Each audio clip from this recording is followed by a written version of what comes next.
Coucou, tu fais quoi aujourd'hui mon Jeannot? Alors, je termine le chantier dans le van dans le but de rajouter un petit convertisseur de 500 watts, mais ça suffit pour ce qu'on va faire. J'ai rajouté aussi un shunt Smart Victron pour pouvoir mesurer la capacité de la batterie et l'état de charge et de décharge. Le convertisseur, on a vu, il est placé juste en dessous.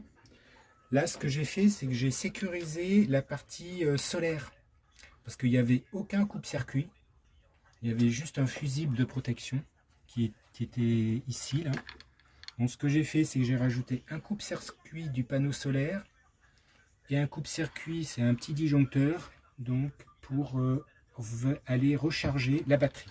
Que j'ai rajouté pour pouvoir alimenter en 220 volts les prises, c'est un petit relais, ici, qui alimente en 12 volts le convertisseur 220 et piloté avec le petit interrupteur ici.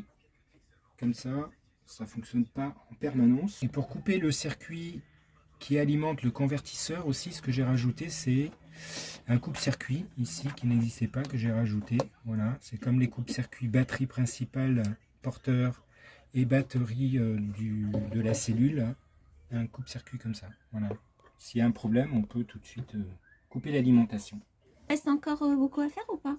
Non, là normalement j'ai terminé, il faut que je fasse des tests. J'ai mis en service, j'ai remis la batterie, lithium dessous.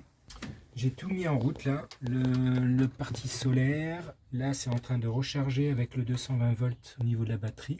En plus, c'est que je vais mettre une grille ici là pour protéger. Branché sur le 220, donc les prises sont alimentées avec la prise extérieure, interrupteur. Donc j'ai un relais qui claque et qui envoie maintenant le 220 du régulateur. Voilà. Et ça on le pilote à partir d'ici, un petit relais qui est là. Voilà. Et j'ai installé le coupe-circuit là. Si j'arrête, voilà, donc le régulateur ne fonctionne plus, j'ai bien une coupure du régulateur pour protéger si des fois j'ai un problème électrique. Donc j'enlève, je remets en service, et là ça se remet en route.